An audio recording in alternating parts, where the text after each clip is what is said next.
Matthew was a man blessed with abundance. His wife, Grace, was everything any man could dream of: beautiful, resourceful, respectful, and endlessly loving. Their home was warm, filled with the laughter of their 3 children, the youngest just a few weeks old. To everyone around him, Matthew had it all: a family many envied and a life that seemed perfect. But temptation came calling one sunny afternoon at the mall. Her name was Sylvia. She was young, stunning, and unapologetically confident.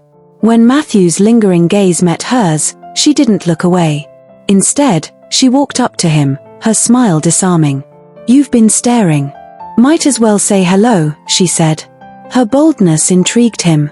They exchanged numbers, and with that one decision, Matthew began a journey he would forever regret. The affair started subtly: a few texts, secret meetings, and whispered promises. Sylvia was intoxicating, and soon Matthew was spending more time with her than with his family. Grace noticed the changes almost immediately: the late nights, the cold stares, and the constant criticism over trivial matters. She tried to talk to him, pleading for answers, but Matthew only grew colder. He began to resent her for things that once endeared him to her.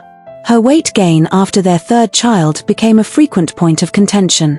He called her lazy, blind to the fact that she juggled motherhood, housekeeping, and managing the home with unwavering dedication.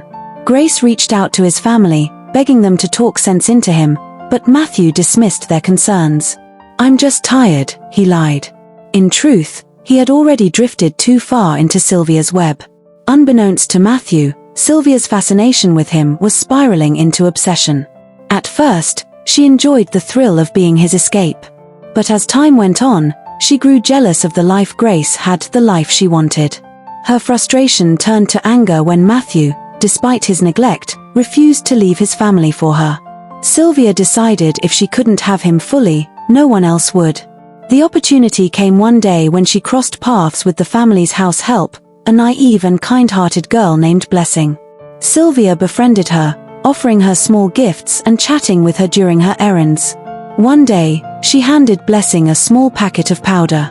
"This is herbal medicine," Sylvia said with a smile. "Add it to your madam and the children's food, it will make them stronger and healthier."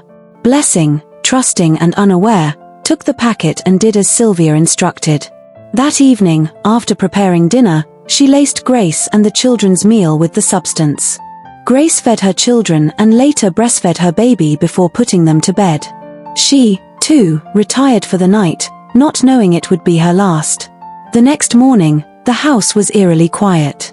By midday, Blessing became worried and went to check on her madam. What she found would haunt her forever: Grace and the children lay lifeless in their beds. She screamed, running outside to alert the neighbors, who quickly called the police. The police arrived and began questioning Blessing. When they pressed her, she tearfully confessed to using the powder Sylvia had given her. The officers immediately began tracking Sylvia, while neighbors called Matthew, who was away on a business trip. Matthew returned home to chaos. Police cars surrounded his house, and his heart sank as he approached. He broke into tears when he learned of his family's death. "How could this happen?" he asked, trembling.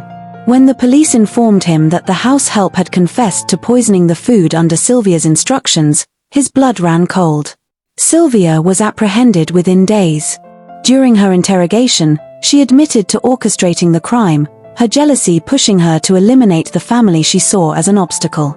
When the police revealed her name to Matthew, he collapsed into a chair, unable to breathe.